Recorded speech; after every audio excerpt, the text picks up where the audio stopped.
What if I told you that freedom isn't just about breaking rules or escaping responsibilities, but something much deeper, something inside you? We're embarking on a journey into Osho's radical teachings on freedom.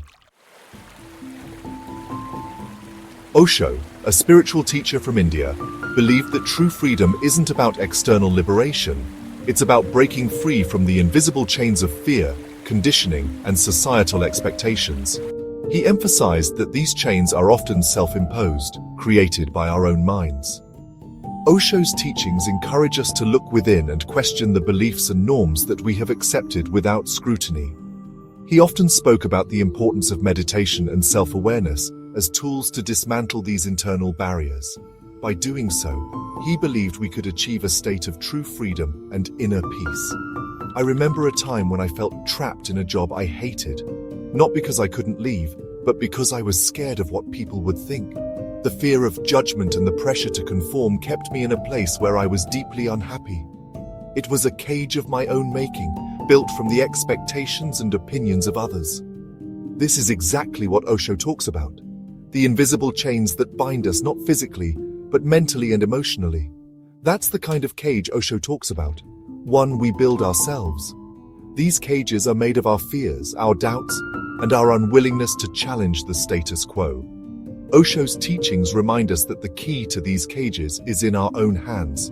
By embracing self-awareness and courage, we can unlock the doors to our own freedom.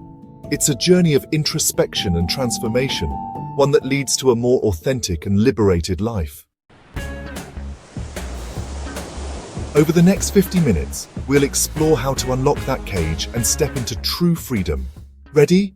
Let's dive in. Before we go further, let's talk about the man behind these ideas. Born in 1931 as Rajneesh Chandra Mohan Jain, Osho was a rebel from the start. As a child, he questioned everything: teachers, priests, even his own parents. By the time he became Osho, he was shaking up the world with teachings that still spark debate today. He wasn't afraid to challenge religion, politics, or societal norms, which made him both loved and controversial. His core message: freedom isn't given, it's claimed. He said, "Freedom is the ultimate value in life. Without freedom, there is no life." But here's the thing. Osho believed most of us are living in prisons we can't see, built by our own minds. Do you ever feel that way, like you're living by someone else's rules? So what are these invisible chains Osho talked about? Let's break it down. First, there's societal conditioning, the unwritten rules we're taught from birth. Get a good job, settle down, don't rock the boat. I once stayed in a relationship way too long, because I thought that's what I was supposed to do. Sound familiar?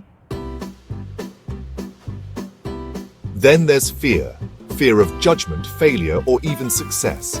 Osho said, "The greatest fear in the world is the opinion of others." Think about it. How often do you hold back because of what people might say? And let's not forget religion and tradition.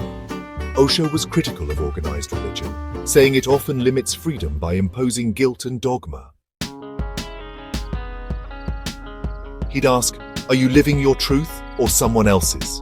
Take a moment. What's one area in your life where you feel trapped by expectations? Now, how do we break free? Osho didn't just point out problems, he offered solutions. First, meditation, but not the kind where you sit still for hours.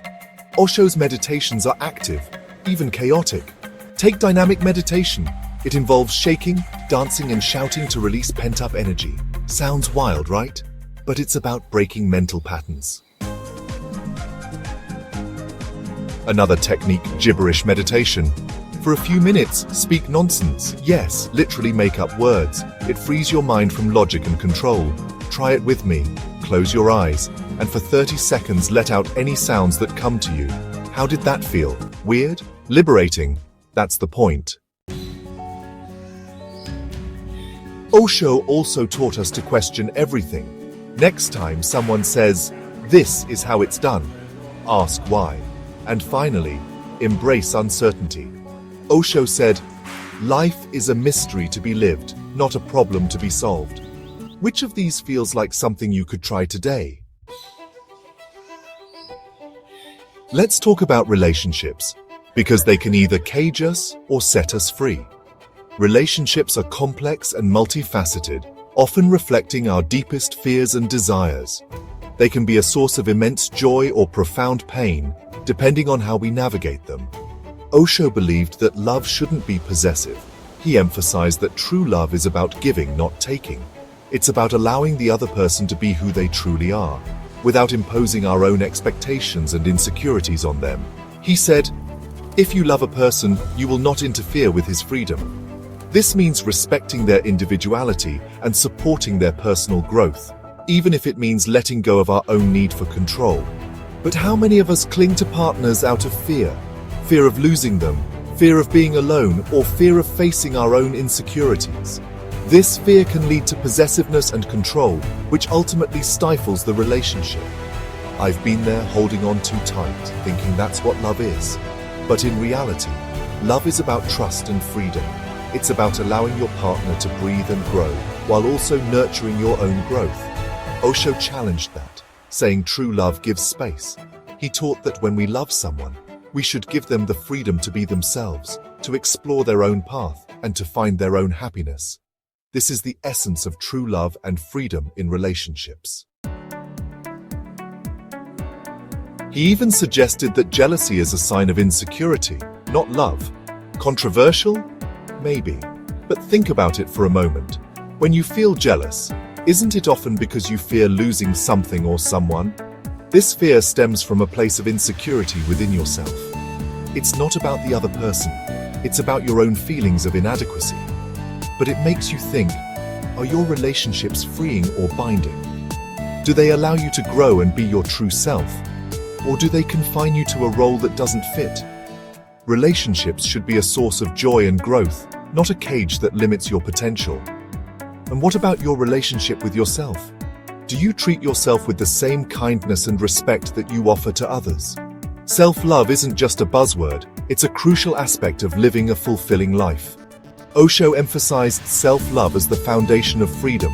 He believed that only by loving yourself can you truly be free to love others. When you are at peace with who you are, you don't seek validation from external sources. He'd say, be selfish. Love yourself first. This isn't about being self-centered or ignoring the needs of others. It's about recognizing that you can't pour from an empty cup. By taking care of your own needs, you become better equipped to support and love those around you. Not in a narcissistic way, but in a way that honors your own needs. It's about finding balance and understanding that your well-being is just as important as anyone else's. How does that land with you? Can you see the value in prioritizing self-love?